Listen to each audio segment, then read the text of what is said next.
नमस्कार मैत्रिणींनो, स्वामिनी किचन मध्ये तुमचं खूप खूप स्वागत आहे। मी आज बनवते चटपटी चाट बनवते छोल्यापासून। हे आहे छोले, 200 ग्रॅम छोले, एक टोमॅटो आणि आहे एक कांदा, याला बारीक मी कट करून घेतलेले आहे। हे छोले आहे ना, मस्त मी 6 ते 8 तास याला पाण्यामध्ये भिजवलेले आहे। बघा, हे भिजून घेतलेले आहे। आपण आता याला फ्राय करू। आता मी आता इथे पॅन ठेवले, त्याच्यात 2 चमचे तेल टाकलेले आहे। आपण हे छोले आता तेलामध्ये फ्राय करून घेऊ आपण।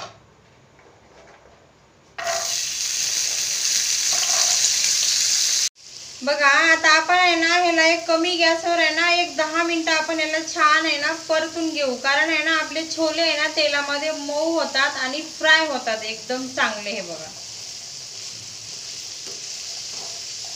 आता आपले छोले बऱ्यापैकी छान तेलामध्ये परतलेले आहे बघा, आणि मऊ पण झालेले थोडेसे। आपण त्यामध्ये थोडंसं मीठ टाकू। हे बघा, हे मीठ टाकून पण आपण छान ह्याला एकदा परतून घेऊ आपण, कारण मिठामुळे लवकर परतले जातात। हे बघा,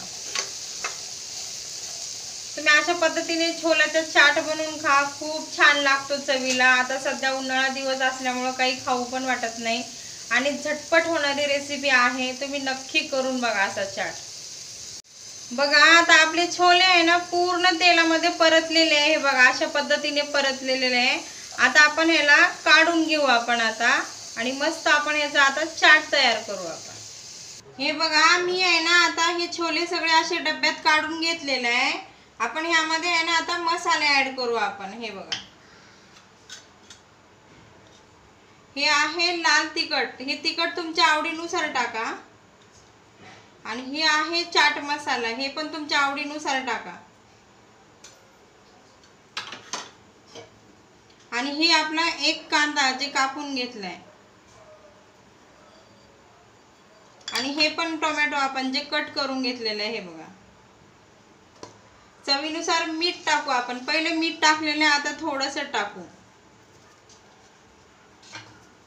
आणि थोडंसं याच्यामध्ये सॉस टाकू। हे बघा,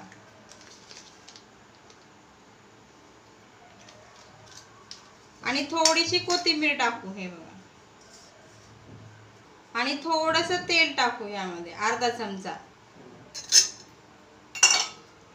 आणि याला मस्त आपण आता याचं झाकण लावू ह्या डब्याचं, आणि मस्त याला अशा पद्धतीने ह्याला मिक्स करून घेऊ आपण।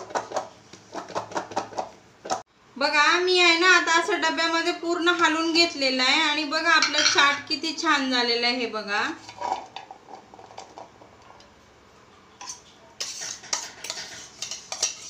तुम्ही अशा पद्धतीने मस्त याला मिक्स करून घ्या, कारण डब्यामध्ये छान मिक्स होतो तो, आणि खूप छान लागतो चवीला। बघा, मी किती मस्त बनवलेले आहे चाट। तुम्ही अशा पद्धतीने नक्की बनवून बघा, कारण टेस्ट खूप छान लागते, सगळ्यांना आवडतो, लहान मुलांना तो खूपच आवडतो चाट। मी बनवलेली पद्धत जर तुम्हाला आवडली ना, तर नक्की मला लाईक करा, कमेंट करा, सबस्क्राईब करा। तोपर्यंत मस्त खा, मस्त राहा।